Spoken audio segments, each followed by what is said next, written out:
चींटी और भोजन की खोज।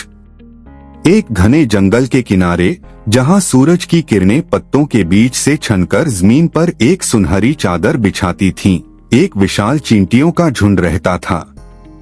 यह झुंड, जिसे करमटपुर के नाम से जाना जाता था, अपनी मेहनत और एकता के लिए दूर दूर तक प्रसिद्ध था।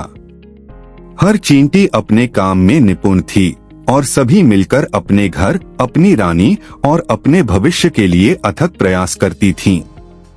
इस झुंड में एक छोटी लेकिन असाधारण रूप से बहादुर चींटी रहती थी, जिसका नाम था चंचल। चंचल अपने नाम के अनुरूप ही फुर्तीली और उत्सुक थी। उसकी आंखें हमेशा नई चीजें खोजने में लगी रहती थीं और उसका दिल रोमांच से भरा रहता था। जहां बाकी चींटियां रोजाना के काम में लगी रहती थीं, वहीं चंचल अक्सर दूर क्षितिज को निहारती रहती थी, यह सोचकर कि उस हरे भरे जंगल के पार क्या रहस्य छिपे होंगे। गर्मियां अपने चरम पर थीं और करमटपुर में भोजन की कमी होने लगी थी। आसपास के सभी खाद्य स्रोत सूख चुके थे या अन्य कीटों द्वारा खाली कर दिए गए थे। भंडारगृह खाली होने लगे थे और झुंड में चिंता की लहर दौड़ रही थी। रानी चींटी, जो अपनी बुद्धिमत्ता और दूरदर्शिता के लिए जानी जाती थी, ने एक आपातकालीन सभा बुलाई। मेरे प्यारे करमटपुर के वासियों, रानी ने अपनी धीमी लेकिन दृढ़ आवाज में कहा, हमारे भंडार खाली हो रहे हैं। हमें नए खाद्य स्रोतों की तलाश करनी होगी और इसके लिए हमें दूर जाना होगा, जहां पहले कभी कोई चींटी नहीं गई। झुंड में सन्नाटा छा गया। दूर जाना, अज्ञात में कदम रखना, यह एक खतरनाक प्रस्ताव था। बड़े बड़े शिकारी, अनजानी बाधाएं और अप्रत्याशित मौसम की स्थितियां, ये सब रास्ते में मिल सकते थे। कई चींटियां डर से कांप उठीं। तभी चंचल आगे बढ़ी। उसका छोटा सा शरीर दृढ़ता से खड़ा था। रानी माँ, उसने कहा, उसकी आवाज में एक अजीब सी दृढ़ता थी, मैं जाऊंगी। मैं अपने झुंड के लिए भोजन खोजने के लिए किसी भी चुनौती का सामना करने को तैयार हूँ। रानी चींटी ने चंचल को देखा। उसकी छोटी सी आंखों में एक चमक थी जो साहस और दृढ़ संकल्प को दर्शाती थी। रानी मुस्कुराई। चंचल, तुम्हारी बहादुरी प्रशंसनीय है। जाओ और करमटपुर का गौरव बनो। हमें तुम पर पूरा भरोसा है। चंचल ने अपने साथियों से विदा ली। उसकी सबसे अच्छी दोस्त धीमी, जो स्वभाव से थोड़ी डरपोक थी, ने उसे गले लगाया। ध्यान रखना चंचल, धीमी ने फुसफुसाते हुए कहा। चंचल ने सिर हिलाया। अपनी पीठ पर एक छोटा सा थैला रखा जिसमें थोड़ा सा पानी और एक आपातकालीन पत्ती का टुकड़ा था, और अपनी लंबी यात्रा पर निकल पड़ी। चंचल ने अपने घर के सुरक्षित दायरे को पीछे छोड़ दिया। सूरज की किरणें उसके छोटे से शरीर पर पड़ रही थीं, और हवा में ताजी मिट्टी और फूलों की खुशबू थी। शुरुआत में यात्रा रोमांचक लगी। उसने कई नई चीजें देखीं, एक रंगीन तितली जो फूलों के ऊपर मंडरा रही थी, एक केंचुआ जो मिट्टी में सुरंग बना रहा था, और एक छोटा सा मशरूम जो किसी रहस्यमयी छतरी जैसा लग रहा था। उसने एक पुराने पेड़ की जड़ के पास से रास्ता बनाया, फिर एक छोटे से घास के मैदान को पार किया। उसका लक्ष्य था उस ऊंची पहाड़ी तक पहुंचना जिसे उसने दूर से देखा था। उसे लगा कि उस पहाड़ी के पार जरूर कोई बड़ा खाद्य स्रोत होगा। जैसे जैसे वह आगे बढ़ती गई, रास्ता मुश्किल होता गया। जमीन उबड़ खाबड़ थी और उसे कई बार छोटे छोटे पत्थरों और सूखी टहनियों पर चढ़ना पड़ता था। उसका छोटा सा शरीर थकने लगा था, लेकिन उसके मन में अपने झुंड के लिए भोजन खोजने का दृढ़ संकल्प था। कुछ घंटों की यात्रा के बाद चंचल एक विशालकाय बाधा के सामने आ खड़ी हुई। एक बड़ा चिकना पत्थर जो उसके लिए एक पहाड़ जैसा था। यह इतना बड़ा था कि वह इसे पार नहीं कर सकती थी। मुझे क्या करना चाहिए, चंचल ने सोचा। उसने पत्थर के चारों ओर चक्कर लगाया, लेकिन कोई रास्ता नहीं मिला। तभी उसकी नजर पत्थर के एक छोटे से दरार पर पड़ी। दरार इतनी संकरी थी कि मुश्किल से ही उसमें से गुजरा जा सकता था, लेकिन यह एक उम्मीद की किरण थी। चंचल ने अपनी सभी ताकत लगाई और धीरे धीरे उस दरार में घुसने लगी। यह एक अंधेरी और घुटन भरी जगह थी, लेकिन उसने हिम्मत नहीं हारी। कुछ मिनटों की मशक्कत के बाद वह दूसरी तरफ निकल गई। उसने अभी राहत की सांस ही ली थी कि उसके सामने एक और बाधा आ गई, एक छोटा लेकिन तेजी से बहता हुआ पानी का नाला। नाले का पानी इतना तेज था कि वह उसमें बह सकती थी। चंचल ने नाले के किनारे किनारे चलना शुरू किया, यह उम्मीद करते हुए कि उसे कोई पुल मिल जाए। उसने एक सूखी पत्ती देखी जो नाले में तैर रही थी। यह एक विचार था।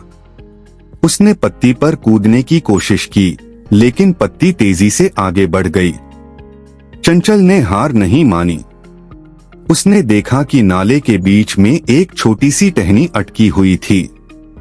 यह टहनी एक तरफ से दूसरी तरफ तक नहीं पहुंच रही थी, लेकिन अगर वह उस पर कूद पाती तो शायद वह नाले को पार कर सकती थी। उसने अपनी पूरी ताकत से छलांग लगाई और टहनी पर जा गिरी। टहनी थोड़ी हिली, लेकिन चंचल ने अपनी पकड़ मजबूत रखी। धीरे धीरे वह टहनी के सहारे नाले को पार कर गई। आगे बढ़ते हुए चंचल एक अजीबोगरीब चीज के पास पहुंची, एक चमकदार रंगीन प्लास्टिक का टुकड़ा। यह इतना बड़ा था कि उसने जमीन के एक बड़े हिस्से को ढक रखा था। चंचल ने उसे पार करने की कोशिश की, लेकिन प्लास्टिक चिकना था और उस पर चलना मुश्किल था। उसने देखा कि प्लास्टिक के किनारे पर एक छोटा सा छेद था। वह उस छेद से अंदर घुसी और दूसरी तरफ निकल गई। यह एक अजीब अनुभव था, जैसे किसी नई दुनिया में प्रवेश करना। जैसे जैसे चंचल आगे बढ़ती गई, जंगल और भी घना होता गया। अब उसे सिर्फ बाधाओं का ही नहीं, बल्कि शिकारियों का भी डर सताने लगा। उसने अपने एंटीना को सतर्क रखा, हर आहट पर ध्यान दिया। अचानक उसकी नजर एक चमकते हुए जाल पर पड़ी। यह एक मकड़ी का जाल था जो सुबह की ओस की बूंदों से चमक रहा था। जाल इतना बड़ा था कि उसने रास्ते के एक बड़े हिस्से को ढक रखा था। चंचल जानती थी कि मकड़ियां कितनी खतरनाक होती हैं। उसने जाल से बचने के लिए एक लंबा चक्कर लगाया, पत्तों और टहनियों के बीच से अपना रास्ता बनाया। यह रास्ता लंबा और थका देने वाला था, लेकिन उसकी जान बच गई। वह अभी मकड़ी के जाल से बची ही थी कि ऊपर से एक तेज परछाई गुजरी। चंचल ने तुरंत जमीन पर दुबककर खुद को एक पत्ती के नीचे छिपा लिया। यह एक पक्षी था जो भोजन की तलाश में नीचे उड़ रहा था। पक्षी ने कुछ देर तक चक्कर लगाया, लेकिन चंचल को देख नहीं पाया। जब खतरा टल गया तो चंचल ने राहत की सांस ली और अपनी यात्रा फिर से शुरू की। उसका दिल अभी भी तेजी से धड़क रहा था। आगे बढ़ते हुए चंचल एक खुली जगह पर पहुंची, जहां सूरज की रोशनी सीधे जमीन पर पड़ रही थी। तभी उसे अपने पीछे कुछ महसूस हुआ। उसने मुड़कर देखा, एक तेज छिपकली उसकी ओर तेजी से बढ़ रही थी। छिपकली की आंखें शिकार पर टिकी थीं और उसकी जीभ बार बार बाहर निकल रही थी। चंचल ने अपनी पूरी ताकत से दौड़ना शुरू कर दिया। वह पत्थरों और घास के बीच से भागती रही, छिपकली उसके ठीक पीछे थी। चंचल ने देखा कि पास में एक छोटी सी चट्टान थी जिसमें एक संकरी दरार थी। यह उसकी आखिरी उम्मीद थी। उसने अपनी पूरी ताकत लगाई और उस दरार में घुस गई। छिपकली ने चट्टान से टकराकर अपना सिर हिलाया, लेकिन वह दरार में घुस नहीं पाई। चंचल अंदर सुरक्षित थी, उसका शरीर पसीने से तर था और वह हाफ रही थी। उसने कुछ देर आराम किया, जब तक कि छिपकली वहां से चली नहीं गई। चंचल की यात्रा अब और भी मुश्किल होती जा रही थी। सूरज आसमान में चढ़ चुका था और गर्मी असहनीय हो गई थी। जमीन तप रही थी और चंचल को हर कदम पर जलने का डर था। उसने अपने छोटे से थैले से पानी का एक घूंट पिया, लेकिन वह पर्याप्त नहीं था। उसे जल्दी से कोई छायादार जगह ढूंढनी थी। उसने देखा कि दूर एक बड़ा पेड़ था जिसकी घनी पत्तियां जमीन पर छाया कर रही थीं। उसने अपनी पूरी ताकत से उस पेड़ की ओर दौड़ लगाई। जब वह पेड़ की छाया में पहुंची तो उसने राहत की सांस ली। ठंडी मिट्टी उसके छोटे से पैरों को सुकून दे रही थी। उसने कुछ देर आराम किया, अपनी ऊर्जा वापस पाने के लिए। उसने अपनी यात्रा फिर से शुरू की। वह अभी थोड़ी ही दूर गई थी कि आसमान में अचानक काले बादल छा गए। हवा तेजी से चलने लगी और कुछ ही पल में बारिश की मोटी मोटी बूंदें गिरने लगीं। चंचल को तुरंत कोई आश्रय ढूंढना था, नहीं तो वह पानी में बह जाती। उसने देखा कि पास में एक सूखी पत्ती थी जो जमीन पर गिरी हुई थी। वह तेजी से उस पत्ती के नीचे घुस गई। बारिश इतनी तेज थी कि जमीन पर छोटे छोटे तालाब बन गए थे। चंचल पत्ती के नीचे सुरक्षित थी, लेकिन उसे चिंता हो रही थी कि अगर बारिश ज्यादा देर तक चली तो वह अपने रास्ते से भटक जाएगी। उसने धैर्य रखा और कुछ देर बाद बारिश हल्की हो गई। जब बारिश पूरी तरह से रुकी तो चंचल बाहर निकली। जमीन गीली थी और हवा में ताजगी थी। वह अभी गीली जमीन पर चल ही रही थी कि एक तेज हवा का झोंका आया। चंचल का छोटा सा शरीर हवा में उड़ने लगा। उसने तुरंत एक घास के तने को पकड़ लिया और अपनी पकड़ मजबूत रखी। हवा इतनी तेज थी कि उसे लगा कि वह किसी भी पल उड़ जाएगी। उसने अपनी सभी ताकत लगाई और तने को कसकर पकड़े रखा। कुछ देर बाद हवा धीमी हो गई और चंचल ने राहत की सांस ली। उसने सीखा था कि प्रकृति की ताकत कितनी विशाल होती है। कई घंटों की यात्रा, अनगिनत बाधाओं और कई खतरों का सामना करने के बाद चंचल थक चुकी थी। सूरज ढलने लगा था और उसे अभी तक कोई बड़ा खाद्य स्रोत नहीं मिला था। निराशा उसके मन में घर करने लगी थी। क्या उसकी यात्रा व्यर्थ जाएगी? क्या वह अपने झुंड के लिए भोजन नहीं खोज पाएगी? उसने एक छोटे से कंकड़ पर बैठकर आसमान की ओर देखा। तारे टिमटिमा रहे थे, जैसे उसे रास्ता दिखा रहे हों। उसने एक गहरी सांस ली और खुद को याद दिलाया कि उसने हार न मानने का वादा किया था। तभी उसकी नाक में एक मीठी सी खुशबू आई। यह एक ऐसी खुशबू थी जो उसने पहले कभी महसूस नहीं की थी।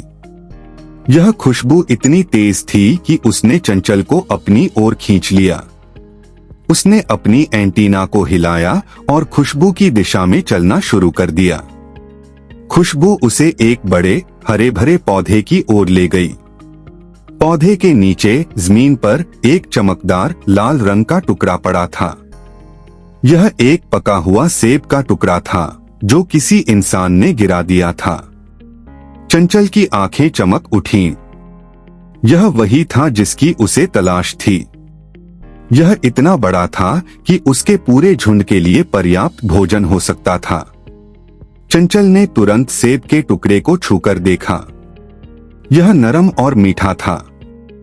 उसने एक छोटा सा टुकड़ा काटा और उसे अपने मुंह में रखा। स्वाद अद्भुत था। उसे पता था कि उसे यह भोजन अपने झुंड तक पहुंचाना होगा, लेकिन सेब का टुकड़ा बहुत बड़ा था। चंचल उसे अकेले नहीं ले जा सकती थी। उसने टुकड़ा काटने की कोशिश की, लेकिन वह बहुत मुश्किल था। तभी उसे एक विचार आया। उसने सेब के टुकड़े के चारों ओर घूमना शुरू किया, यह देखने के लिए कि क्या कोई छोटा टुकड़ा अलग हो सकता है। उसने देखा कि एक किनारे पर एक छोटा सा हिस्सा थोड़ा ढीला था। उसने अपनी पूरी ताकत लगाई और उस हिस्से को अलग कर दिया। यह एक छोटा लेकिन पर्याप्त टुकड़ा था जिसे वह ले जा सकती थी। अब चंचल के पास भोजन था, लेकिन वापसी की यात्रा और भी मुश्किल होने वाली थी। उसके पास अब सिर्फ अपना शरीर नहीं बल्कि एक भारी सेब का टुकड़ा भी था। उसने सेब के टुकड़े को अपने मुंह में दबाया और वापस अपने घर की ओर चलना शुरू कर दिया। रास्ता वही था, लेकिन अब हर कदम भारी लग रहा था। उसे फिर से उन्हीं बाधाओं का सामना करना पड़ा, बड़ा पत्थर, पानी का नाला और प्लास्टिक का टुकड़ा। लेकिन इस बार उसके पास भोजन का बोझ भी था। जब वह पत्थर के पास पहुंची तो उसे फिर से दरार से गुजरना पड़ा। इस बार सेब का टुकड़ा उसके लिए एक अतिरिक्त चुनौती था। उसने धीरे धीरे खुद को और सेब के टुकड़े को दरार से निकाला। यह एक मुश्किल काम था, लेकिन उसने हार नहीं मानी। नाले को पार करना और भी मुश्किल था। टहनी अब और भी पतली लग रही थी। चंचल ने सेब के टुकड़े को सावधानी से अपने सिर पर रखा और धीरे धीरे टहनी पर चली। एक पल के लिए उसे लगा कि वह गिर जाएगी, लेकिन उसने अपनी पकड़ मजबूत रखी और नाले को पार कर गई। शिकारियों का खतरा अभी भी था। उसे फिर से मकड़ी के जाल से बचना पड़ा, पक्षी से छिपना पड़ा और छिपकली से भागना पड़ा। लेकिन इस बार उसके पास अपने झुंड के लिए भोजन था और यह उसे अतिरिक्त ताकत दे रहा था। वह जानती थी कि उसे हार नहीं माननी है।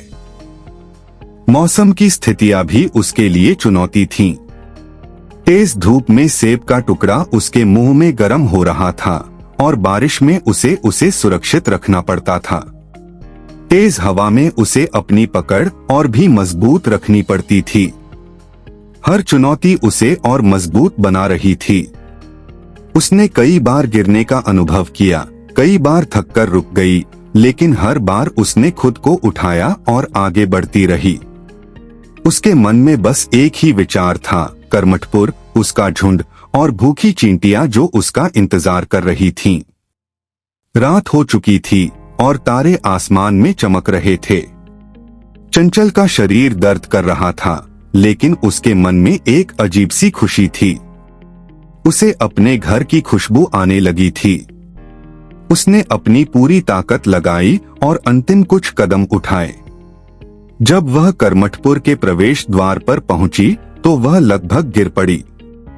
उसके शरीर में अब जरा भी ताकत नहीं बची थी, लेकिन उसके मुंह में सेब का टुकड़ा अभी भी था। प्रहरी चींटियों ने उसे देखा। वे हैरान रह गईं।